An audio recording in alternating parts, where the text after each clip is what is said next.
Hello, good morning. Today our guest is Rupert Darwall, and we're going to be talking about net zero. Hello, Rupert. How are you doing? Good to meet you, Lipton. Glad to be on your show. Yes, Rupert, you seem to be an energetic and friendly British man. I'm a foreigner. I was born in Jamaica and I spent some time in Glasgow. And in Glasgow, the Scots told me that the British are not friendly. Well, I, they probably would tell you that in Glasgow, but it's not everything they say is true. But I have to say, Lipton, you've got the most beautiful Jamaican accent. Oh, thanks a Yeah, lot. People seem to like it. They call it the yeah, Caribbean cadence. yeah. It's a lovely, warm accent, and it takes one to the Caribbean, which is Have you ever beautiful. been to Jamaica? I haven't been to Jamaica. I've been to Tobago, Grenada, and Barbados. I think those are the Oh, three I've been to. interesting. Well, you should go to Yeah, Jamaica. Jamaica yeah, tourism has more to offer. So yes, yeah, I am going to say it. Our tourism product is indeed better than Barbados and Trinidad and yeah, Tobago and yeah. Grenada. Okay, I believe you. Yes. So Rupert, we're going to be talking about net zero. What is net zero? What does the concept net zero mean? Net zero means essentially the British economy eliminating all its emissions of greenhouse gases by 2050, by the mid-century. And why is it called net zero? What is I want you to explain what is the science behind it. Not the Yeah, technical science, but it is yeah, a linguistic term. So if we say you're a net taxpayer, it means you pay more than what you yeah. receive. So why is it called net zero? Because the idea is that you can have some negative emissions, such as if you plant lots of forests or you do direct air carbon capture. Um, that would be those would be negative emissions, so they would net off the actual emission, so positive emissions, if you like. So that's the net bit. The formulation in the Paris Agreement, I think, is perhaps makes it clear. It talks about a balance between sinks and sources of greenhouse gases. And this idea, where is it from? Why do we talk about net zero? Who is the architect behind it? That is an extremely good question, Lipton.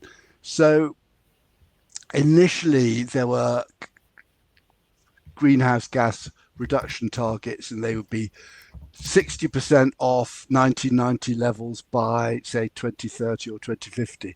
And at the Paris Climate Conference in 2015, set the global target of, as I say, that its formulation was a balance between sources and sinks of emissions by the second half of the 21st century. Then the Intergovernmental Panel on Climate Change was asked to do a by the conference to do a report on the 1.5 degree target, and that IPCC report came out with eliminate net carbon emissions and net greenhouse gas emissions by 2050 if you want to reach if you don't want global temperatures to increase by more than 1.5 degrees centigrade above pre-industrial levels. So that's how we got to net zero by 2050. I should say it's very much that target, the 1.5 degree target, was very much influenced by the small island states, which includes, I'm not sure it includes Jamaica, it might do, but some of the Caribbean states, and then the Pacific atolls such as Tuvalu, the Marshall Islands, Yes. Fiji, and so forth. Well, So actually, Rupert, yeah, unlike you, well, obviously unlike you, when I was a student, we were exposed to climate change and from very early. So I went to high school in Jamaica, and whenever I was expected to do research, I would choose climate change because it was a topical and important issue.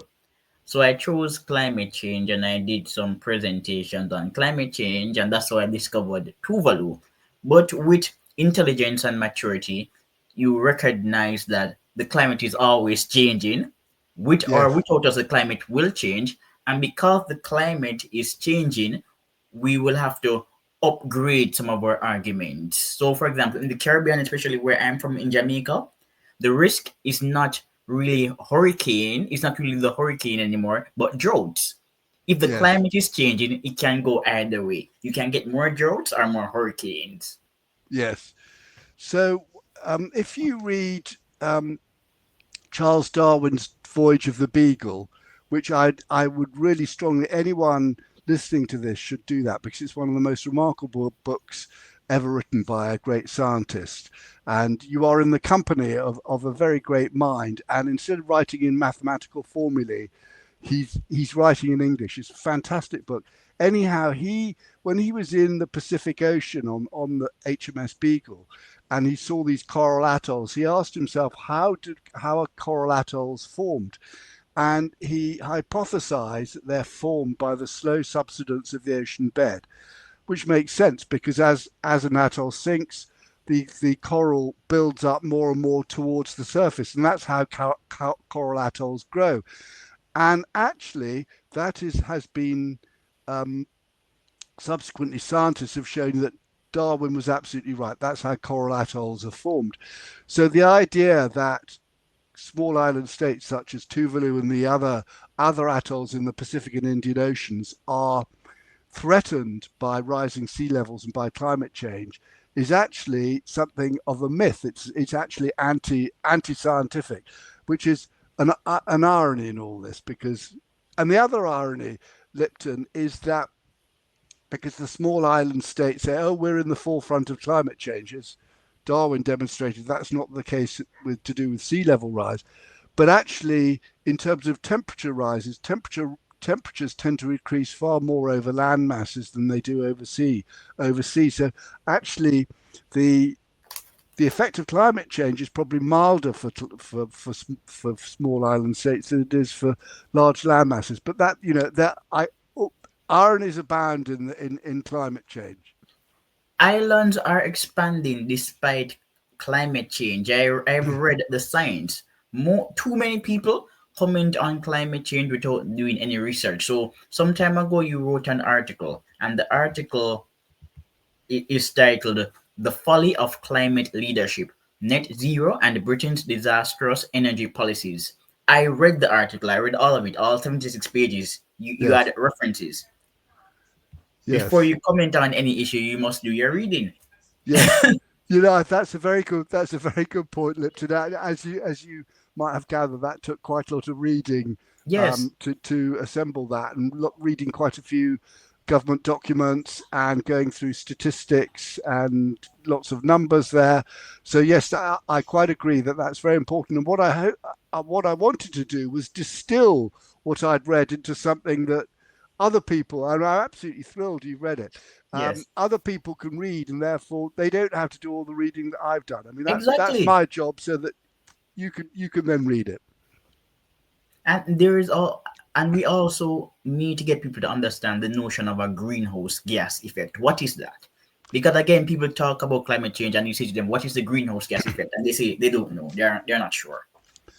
Yes, I mean, I think it's about how outgoing energy is radiated, so that there's incoming radiation from the sun, and some of that gets re-radiated out to space, and greenhouse gases tend to, as that outgoing radiation is emitted from the Earth, it oscillates some molecules in the air. And the molecules tend to be, the biggest greenhouse gas, of course, is water, is H2O, and that has the biggest effect. That's the biggest greenhouse gas, and it has the biggest greenhouse effect. The other ones are such as carbon dioxide, methane is also another, but they tend to be molecules rather than atoms, so that oxygen, for example, and nitrogen, which is the largest by volume of gas in the air, these don't have a greenhouse gas effect. But water, carbon dioxide, water vapor, carbon dioxide, and methane are greenhouse gases, and they have this effect of taking the energy that is re-emitted, the radiation that's re-emitted, and they keep it within the atmosphere, which leads to the warming. England is a leader in climate energy policy. It's good to be a leader, but there are some cases where you should not be a leader, like climate energy policy, especially climate energy policy of this type. Before we discuss England being the leader, let's talk about the capture of government policy. Who was Amber Rudd? Yeah, so Amber Rudd was she was so if we take British, just go back to British politics in 2010, the Labour government under Gordon Brown lost the 2010 election, but the Conservatives didn't have a majority, so they formed a coalition with the Liberal Democrats, and the Liberal Democrats ran energy policy. They had the Energy and Climate Change Committee, they had the Energy and Climate Change Department in the government. But in 2015, there was another election, and the Conservatives won a majority in the House of Commons, so the Liberal Democrats were out. And David Cameron, who was Prime Minister, then appointed Amber Rudd to be Energy and Climate Change Secretary. And that was a very significant point because she made a very important speech just in the run up to the Paris Climate Conference. And she said two very important things. The first was that energy policy under the previous coalition government had resulted in every form of electricity generation, in whatever form, was needing some form of subsidy or some kind of government intervention to make it profitable for private investors. And she said this was not sustainable, and she wanted to go back to where you'd have markets rather than governments making these making sort of capital allocation decisions about what and generating technologies to invest in. The second thing she said, which was incredibly important, was that wind power and solar are intermittent. That is to say, they're weather dependent, and the amount of electricity you get from them depends on the weather. And that intermittency, she says, imposes a cost, and somehow that cost needs to be picked up by the generators themselves. And this was a very conceptually a very important thing that she said. However, she then got moved on to the Home Office in 2016, and her successor was someone called Greg Clark, Yes, and he said, well, yes, there are these intermittency costs, but they're not very important, and we'll just hope they sort themselves out somehow. But what's more important is that we protect the particularly the offshore wind industry, because that's going to be a great British success story. So therefore, we don't want wind and solar to pay those costs of intermittency. So he basically capitulated to the wind lobby, the vested interests of the wind industry, which made them very happy, but wasn't good policy. So that's what's meant by policy capture, Lipton. That essentially exactly. government policy was captured by these vested interess. Rupert, I have no problem with the government making it easy for entrepreneurs to build wind turbines, but that can be done without them getting subsidies. Entrepreneurs advocate for renewable energies because of subsidies. It's a political economy issue. These people don't want to save the planet, they're making money. Well, Lipton, I would say perhaps they do want to save the planet, but they're not doing it because they want to save the planet. They're doing it because um, they want to make money, and it's tax farming. Essentially, they are getting subsidies, so they're sort of farming the subsidies that are available to wind and solar, and they're extremely generous subsidies. But for electricity consumers, it means that households in Britain pay some of the highest electricity prices Yes, anywhere in the world. And the same goes for British businesses, which means that they're no longer competitive. So you have a shrinking of Britain's industrial base because these firms are no longer competitive. So we're seeing the steel industry go, the petrochemical industry go, oil refining go, um, and we're going to see other chunks of manufacturing industry going.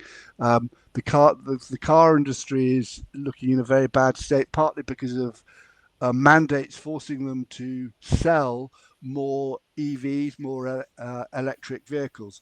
So you've had the deindustrialization. The impact of net zero has been the progressive deindustrialization of Britain. I agree. And Rupert, I admire the British. I really do. I was born in the Caribbean, the West Indies. Some people are anti-British, but I am a researcher and I interview academics like yourself, so I have to be factually correct.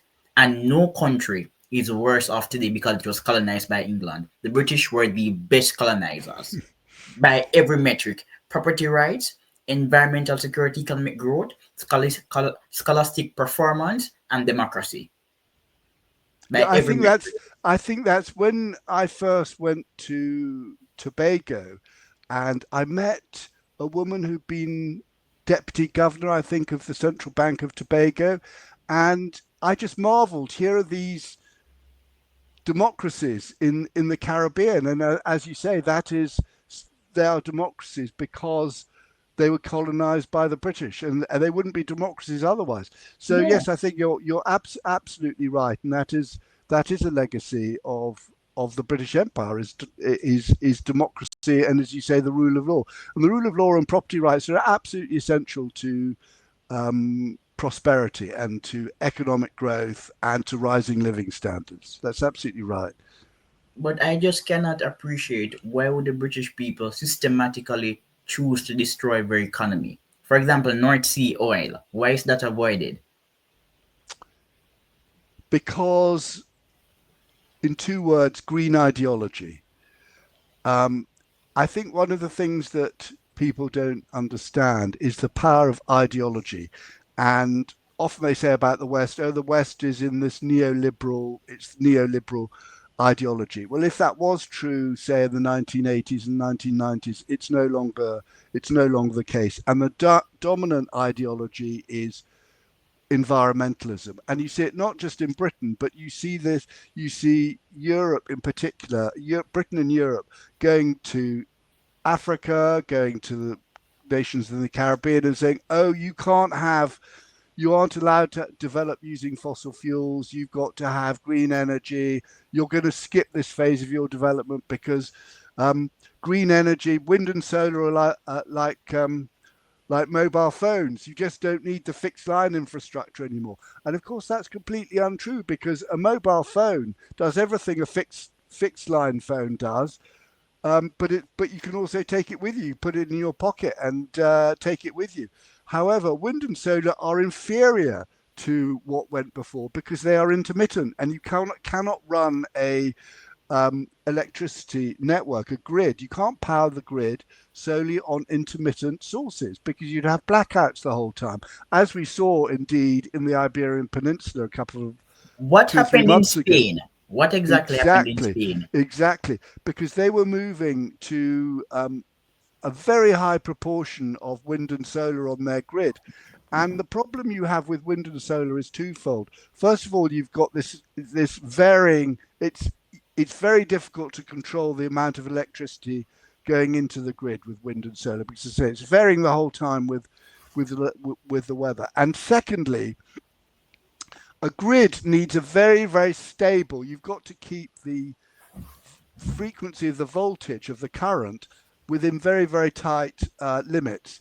Typically, that's 50 cycles a second, 50 hertz, and the way that's done with a normal grid with coal-fired power stations, with gas-fired power stations, indeed with nuclear, is that you have these turbines that are spinning, and there's a lot of momentum in that spinning. You know, if you stop the gas or the fuel going into them, they would keep spinning for a long time, and that's called spinning inertia, and that inertia helps keep the grid stable. But when you take those turbines off the grid, you lose that inertia, which keeps the grid stable. And essentially, that appears to have what happened in Spain and Portugal. That they took too much. Took too much traditional power sources, power generation off the grid, and they lost that inertia, and there was a blackout. And that's one of the things that will happen more and more as renewables become an increasing proportion of the power on the grid. I want you to talk about the cost of wind energy because some people won't be dissuaded from embracing it unless they are acquainted with the expense of it. Yeah. So what happens in if you look at in Britain, what you've had the wind industry saying, oh well, the costs of wind are low and they're falling and they're now competitive with fossil fuels. That's completely untrue because you have a wholesale price which is around about 60 or 70 pounds a megawatt hour. But the wind developers are given a guaranteed price of £100 per megawatt hour, in some cases £120 per megawatt hour. And but what that though that the difference between the wholesale price and the what's called the strike price in the contracts of difference, which is what the wind and solar developers have, is made up is funded by levies on consumers. So it's a markup on the wholesale price that consumers have to pay, and it's all funneled through the electricity suppliers to what's called the low carbon company, and then paid out to wind and solar investors. But the idea that wind and solar are cheaper than conventional sources is completely untrue. And then you've got to factor in, Lipton, the costs of maintaining the gas and coal or whatever, the what's called the dispatchable generation to come in like the Fifth Cavalry to come in when the sun stops shining and the wind stops blowing. So you fire up all this kit and you've got to pay for that the whole time. That it doesn't sit there; it's not free. You have to pay for it, and those are called the system costs, and they are in addition to the subsidies that wind and solar get. All right. But before we continue, I should have said this earlier, but I didn't. The Helms report. Tell us about that. Yeah, so there was an election in we had an election in 2017, and in the Conservative election manifesto it says we're going to have the lowest energy costs in Europe. And if you remember, Theresa May, who was prime minister at the time, she lost quite a few seats, but she managed to cling on to power. And the way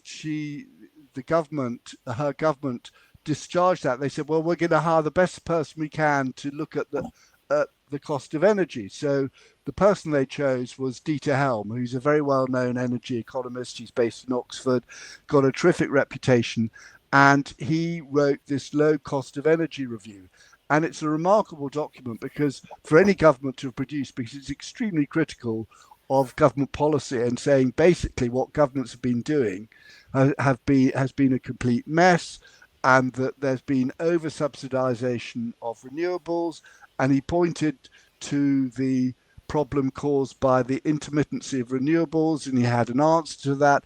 But what happened, Lipton, is then the government ignored it. So he came up with this fantastic piece of analysis and a set of recommendations. And in essence, the government of the day just said, well, this is all too difficult. We don't, we're going to, as they say, we're going to kick it into the long grass. But this, I have an interesting question. I'm sure that by now most people are aware that living expenses are getting out of hand.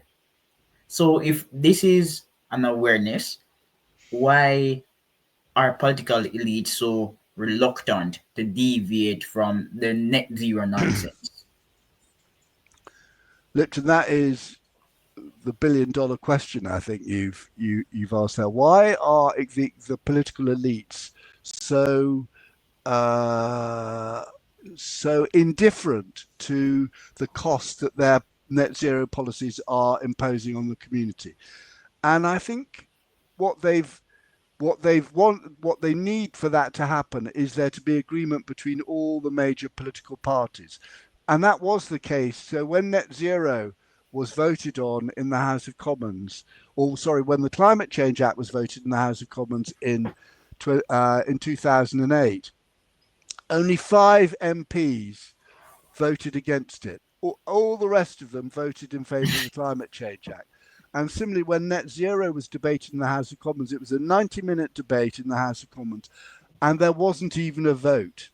So what net zero requires is is all the political parties to agree on it.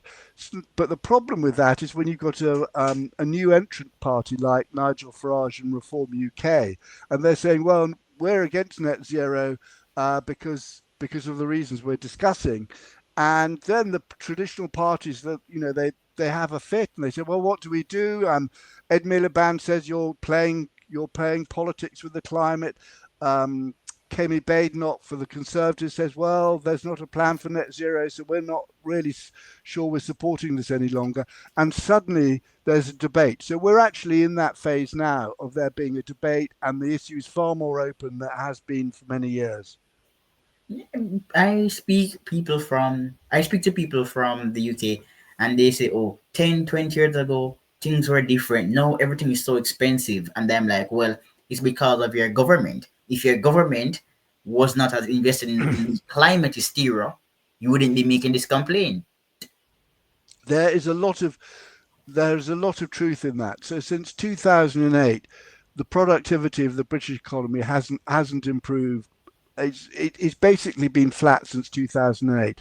Now, two things happened in 2008. One was that we had the global financial crisis, and the other thing that happened is that we had passage of the Climate Change Act, and it being a legal duty on the government to hit its climate targets, which was first of all to cut greenhouse gases by 80%, and is now by 2050. And now the target is net zero to eliminate them completely.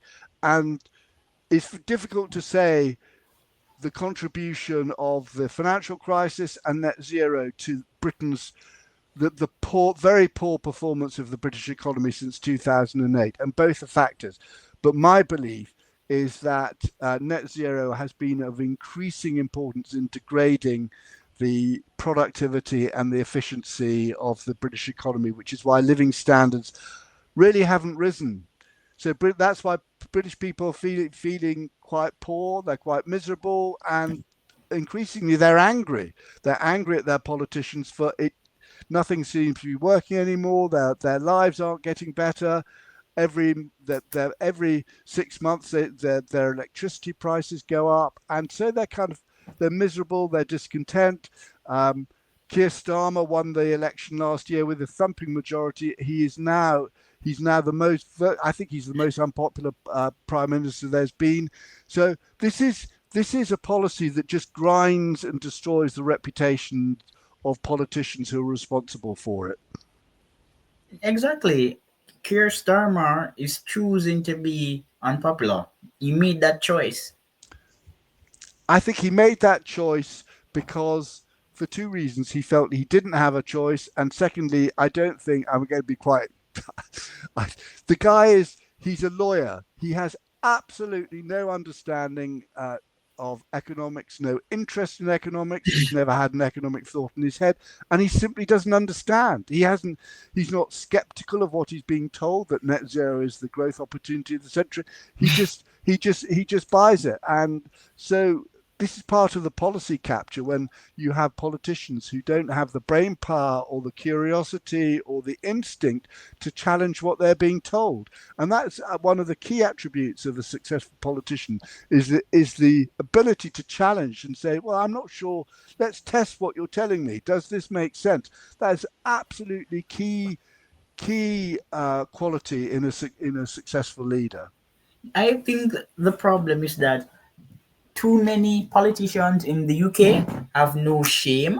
So, for example, some of the former Soviet states of Russia are now richer than the UK. Poland is about to surpass the UK. In some developing countries, there are sections where the people on average are richer than people in England.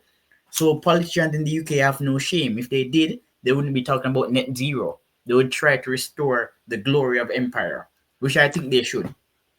I think there's no question that Britain is being overtaken, as you say, by by Poland. Poland is a fantastic, it's got a fantastically dynamic economy. The dynamism of the British economy that you saw in the 80s and 90s has gone. It's been sort of wrung out by net zero, by high taxes, by regulations, and so forth. But you're absolutely right.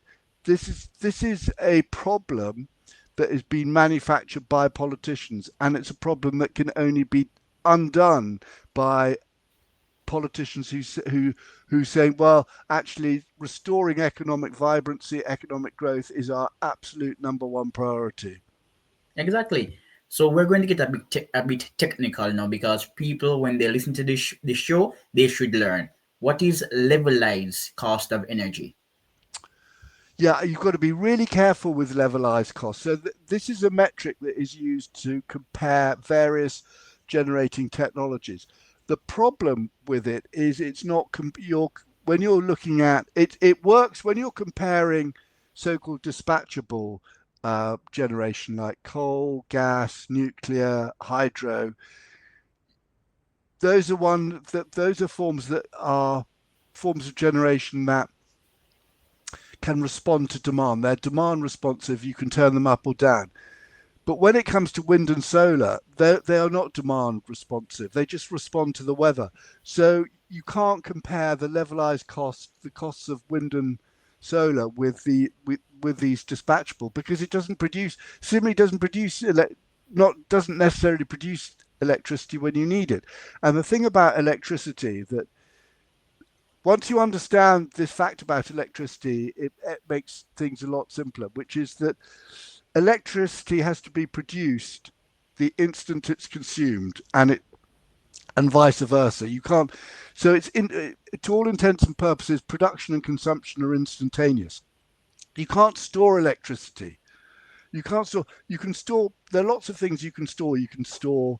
You can store bananas. You can store grain. You can store rice. You can store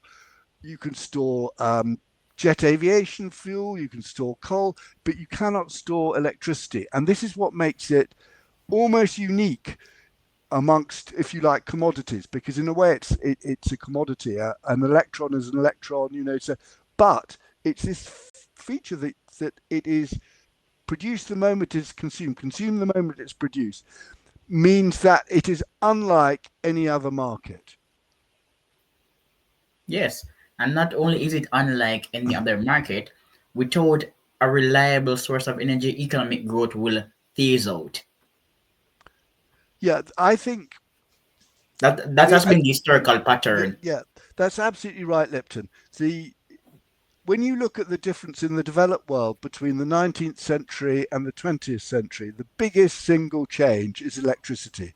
The electrification, not just of factories, but of homes. And you can see that it completely changed the way people lived. It's the access, electricity, an electrical grid is your passport, is your door to the modern world, and that's why it's absolutely it's when you look at developing countries, access to electricity is the biggest single benefit. I suppose other than clean water, but those Yeah. sort of basics are the absolute essentials to join the modern world, and that is why I think it's criminal when the green imperialists go to developing countries and say, no, no, no, no, you can't have a stable grid. You're going to have to rely on wind and solar.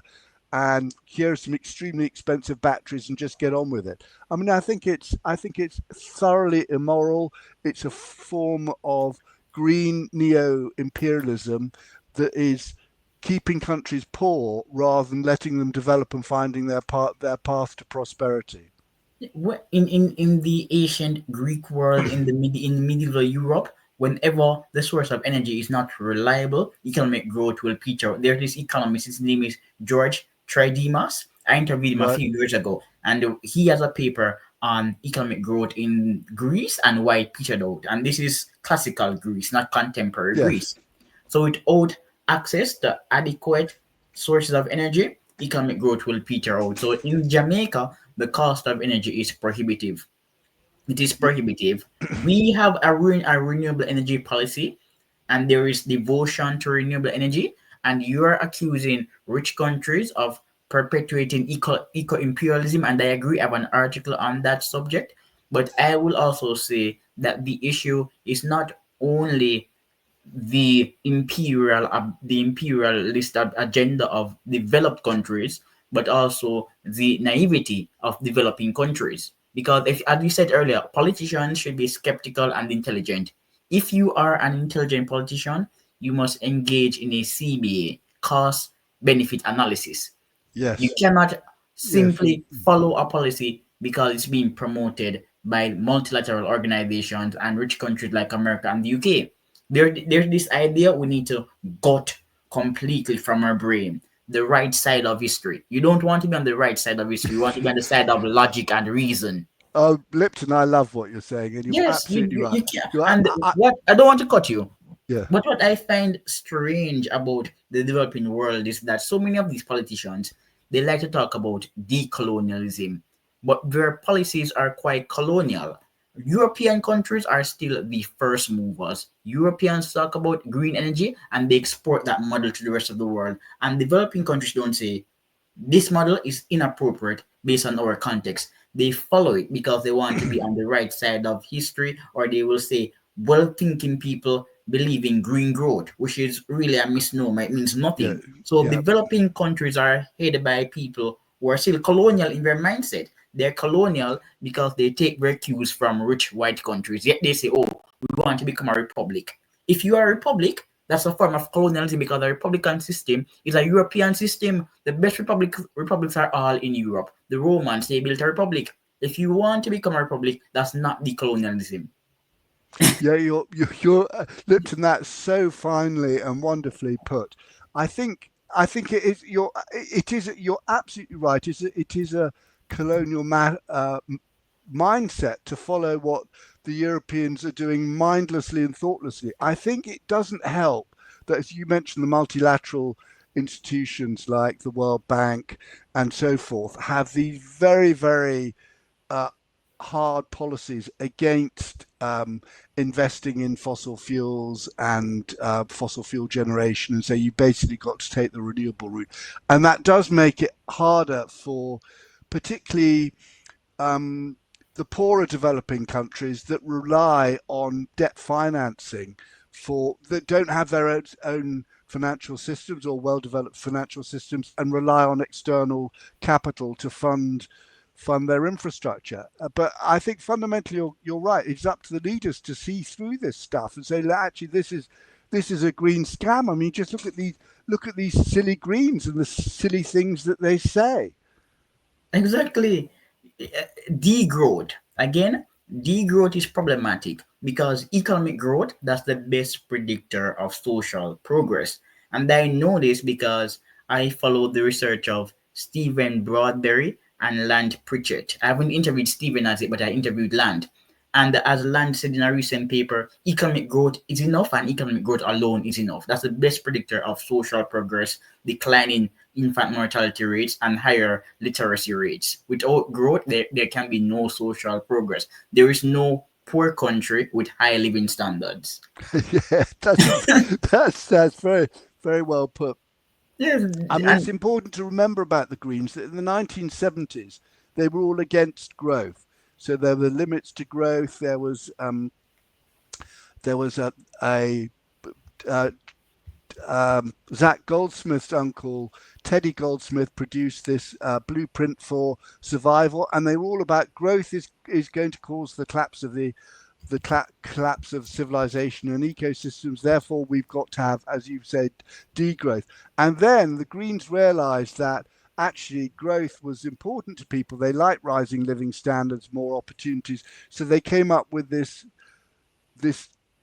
lie, let's call it a lie, of green growth. But actually, they've always been against growth. That is the fundamental, and the developing leaders really should be aware that the Greens are selling them snake oil, and it's very expensive snake oil that is about keeping their countries in poverty. well, I'm from the developing world, but I will say it. Probably leaders in developing countries are not as smart as they think they are. Because history has taught us that countries like England and America and Germany, they're really first movers. We live in the Yeah. 21st century, and developing countries are still not first movers. They allow rich Mm. countries to develop the technologies, and then they appropriate it to do Yes. exactly what the rich countries were doing. So there's no innovation. Even I like think China. So like people, okay, people are bragging that the Chinese built DeepSeek. DeepSeek was subsidized. DeepSeek was not a cheap product. That's a lie. They're saying, oh, right. DeepSeek was built at the fraction of the cost of ChatGPT. A lie. Not only is it a lie, I've used DeepSeek. It cannot write essays as well as ChatGPT. As well as ChatGPT, it cannot. Okay. Yeah. I think that I think the thing that's changed in the terms of the politics of the developed world is the re-election of Donald Trump because and his doctrine of energy dominance. And this, for the first time this century, I think the West has a leader. There's a leader in the West who is what I would call an energy realist.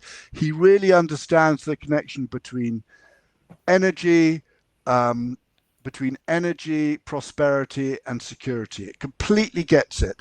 And then you look at the European countries, and they're just all over the place. This idea of the ecological transition, as they call it in France, that will lead to a better tomorrow. I mean, it's insane. It is, It's and a the form of madness. Especially continental Europeans, they should ask themselves why are they not doing better despite such high levels of human capital? That's a very good point. Yes, That's a they're very good point. underperforming. They're not doing well. So Yeah. in Denmark has done well. So in Denmark, people innovate, and after innovating, many of them sell the company or they go to America or the Mm. UK. But on average, European countries are not doing well, and it is not because where people can't innovate, the innovations are not scaling, and some of your best people still prefer to live in America. So they should ask themselves the question: so we're so smart. Why are we not doing well anymore? Yeah, that's absolutely right. They come up with all sorts of, I mean, so we had the Eurozone crisis, which, and there are all sorts of reasons that they come up with. But what they won't accept is that net zero is a cost, not a benefit, and that the cost is trillions and trillions of euros that they're making, that they're burdening their economies with and burdening their people with. Exactly. And that has not, I'm afraid, Lipton, the penny on that hasn't dropped. Yeah, Um, exactly. And nobody will compensate poor countries for failing to use fossil fuels to industrialize. Nobody will yeah, compensate them. yeah, that's Compensate them. So sometimes when I'm reading publications from developing countries, and they're saying that rich countries should invest in their commitments to compensation, and I respond by saying, no, you're stupid. No country is going to compensate the world, because they're really asking countries like America and England to compensate the world. No country, especially now, will compensate the world because they care about net zero. None. Yeah, that's Lipton. That's an incredibly important point. So if we go back to the Copenhagen Climate Conference 2009, um, when there was an effort to try and persuade the developing world to sign on to legally binding uh, climate targets, Hillary Clinton came into the conference and said, "We're going to promise the South, the global South, $100 billion dollars a year in climate financing." And as you point out, I mean, first of all, that $100 billion is just too small. You're not talking about hundreds of billions to compensate um, the developing world for not using fossil fuels. It's trillions and trillions. And the West can't afford that. And secondly, it's not even what they were promising was things like debt. And the idea that what developing countries need is more debt is completely what they, if you want them to do net zero, you just have to give them the money and just say it's a grant, but they're not prepared to do that, and they can't afford to do it. No one can The West is not rich enough to compensate the global South for forsaking, for giving up on fossil fuels. It just, the numbers don't work, the concept doesn't work. But I think, to your point, why do developing country leaders sort of go along with this? Well, they've got this hope that they're going to get money from the West, and the money's never going to be big enough. It's not going to work. And the sooner they come to that realization and say, well, actually, the West has been stringing us along on this and deceived us, and it's not going to happen. We're going to have to go our own way.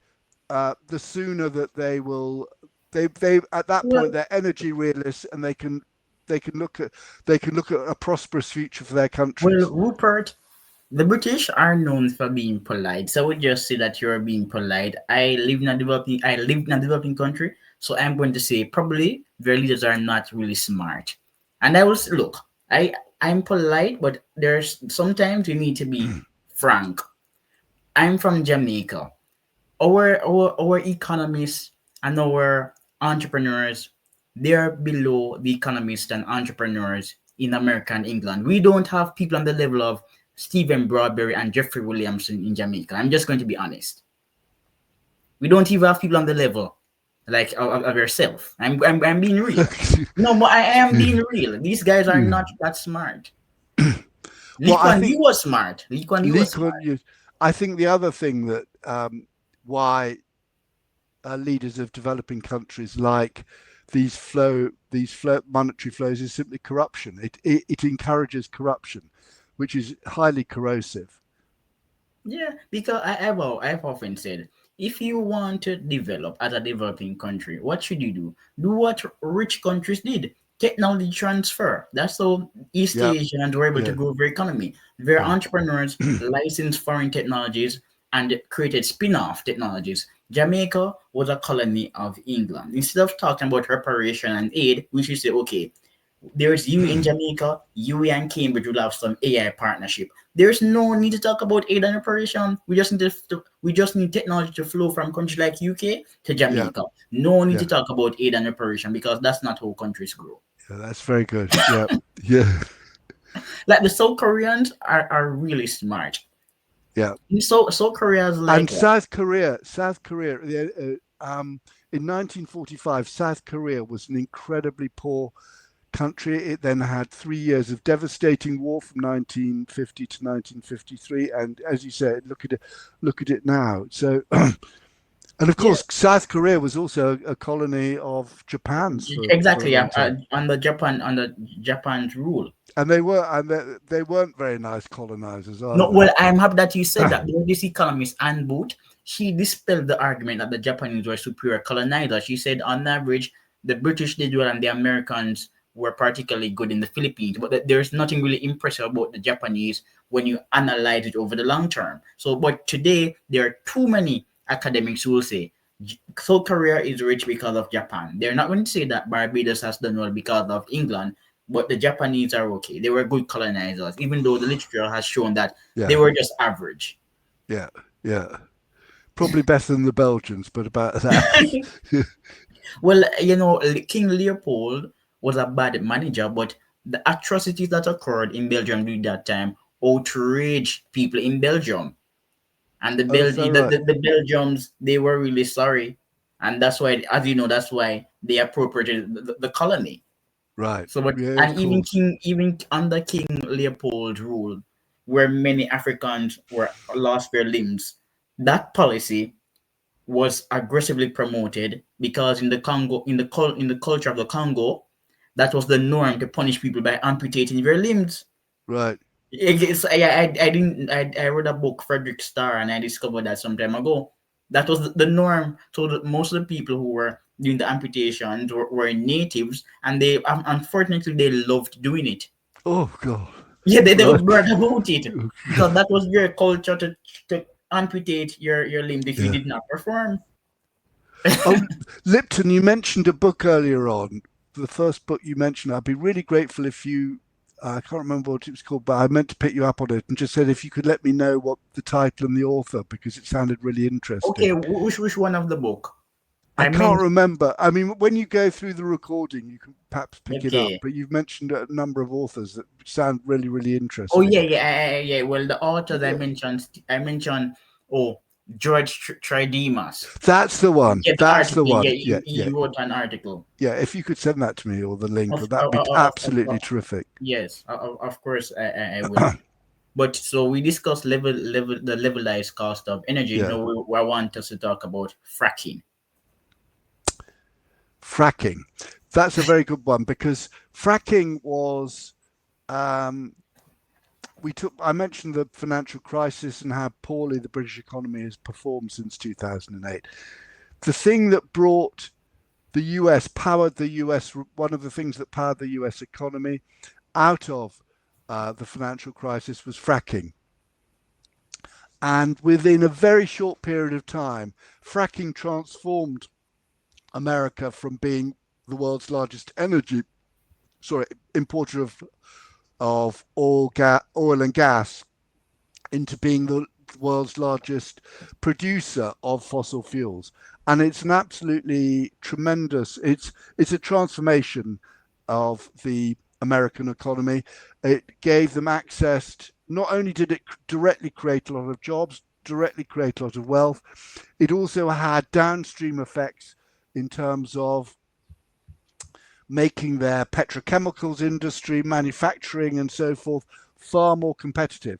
So, for a lot of industries, although labor costs, say in Southeast Asia, are lower, America has lower energy costs thanks to fracking, and that has made America super competitive.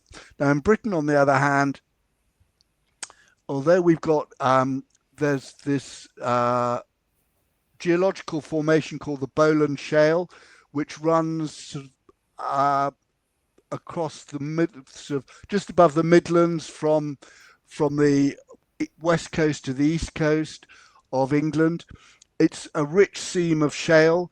The prospects are very good. There have been a couple of companies that have done test drillings there, but the last government passed regulations which essentially made it practically impossible to exploit that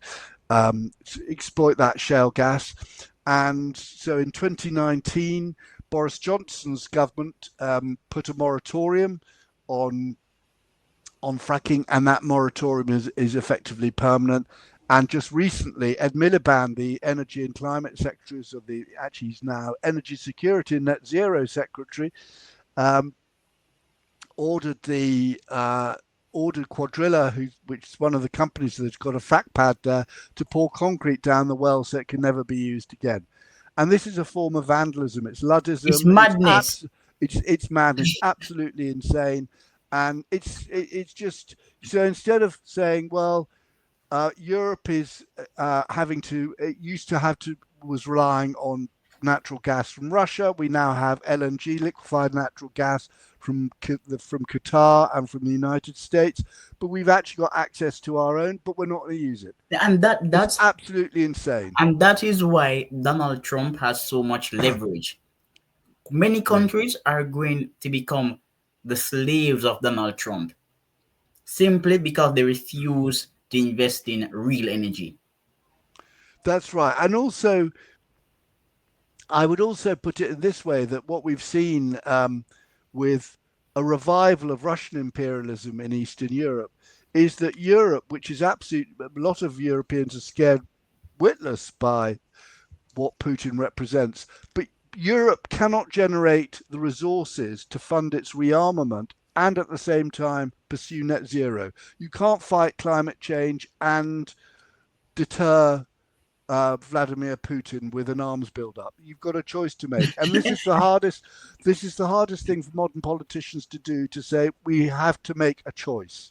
No, They look, refuse to make a choice. there is really no choice between climate change and the welfare state. It's either you're going to grow the economy to fund welfare, or you're going to talk about climate change. Well, And they keep choosing climate change, and there is no choice. yeah. That's that you've got to have some realistic politicians, and I think that will begin to change. You've got Farage in Reform UK. You've got, I think the Conservatives will become more realistic on this, and I think Labour's in a net zero trap. It's of its own making, that it won't be able to move off net zero. But I think there's far more to play for now in British politics than there has been um, since since 2008. Um, but that dilemma remains, and what you want to see is a bunch of politicians saying we are energy realists. We're going to put energy security and cheap and affordable energy first, and we're going to tear up what we've done in the past. These insane insane subsidies for renewables. We're going to encourage investment in coal and gas because we want to have cheap, reliable energy, and we're going to make our industries super competitive by giving them access to cheap energy.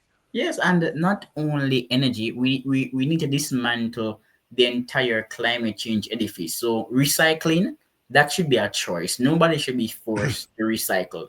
So currently, where I live, we get two garbage bags. Yes. Paper should go in one bag, plastic should go in another bag, and just really annoying because I have to sort them and I don't want to. So recycling is a cost. It's a cost that does not provide the requisite benefits because I've read the studies. There's one by the Center for Climate Integrity saying that the recycling of plastic bags is not efficient, but it's still popular in the UK. Yeah, it's more of a religious belief than it is. It's not rational, Lipton. It's not based on rationality. And in Jamaica, we follow because we ban plastic bags in Jamaica, which is Yeah, really inefficient because when you go to the supermarket, these supermarkets have no customer service. They don't provide you with bags, and people buy their bags, and the bags that are bought are not bags for groceries. So some of those paper bags cannot yeah, accommodate groceries. After a while, yeah, it's like they start to melt. yeah, Yes, they don't yeah, work. And yeah, a cloth bag is not really for groceries. That's your yeah, supermarket bag or yeah, a bag where you yeah, put your clothing yeah, in. yeah, So it is really inefficient. yeah. No, it is. No, I'm completely with you on that. Yeah, but Lipton, can we? Yeah, Lipton, I, can we do 5 more minutes because I've of just got. course, Yeah, yeah, man, we can wrap up. I was going to ask yeah. you about the Nazis and green energy. Okay. Yeah, Lekos. Yeah, I'm happy. So I wrote a book, I can't find it right now, called Green Tyranny, the Totalitarian Roots of the Climate Industrial Complex. So here we can end with one little fact that the first political party in the world to have a wind power program were the Nazis in the 1993 Reichstag elections. And it happens to be the case that the Nazis were they were the they were Europe's first Greens. They really believed all this stuff. Virtually everything that you see the Greens going on about now, the Nazis, um, the Nazis were doing in the 1930s, and that just happens to be a historical fact, and you can make of that what you will. Exactly, but the Nazis have such a bad reputation, so I'm assuming that by now, due to the reputation of the Nazis, people would divest from green policy. But thanks for coming on. Where I was planning to wrap up anyway, and it's just been a pleasure speaking to you. Oh, Lipton, it's been absolutely fantastic meeting you this way. Fantastic set of questions. I love the way you approach these issues, and it's wonderful to meet someone who is completely unbrainwashed, has got his own, who thinks these things through himself, is skeptical of what he's being told at school and later on, and thinks for himself. Is absolutely, it's an absolute pleasure, Lipton. Yeah, thanks. Okay.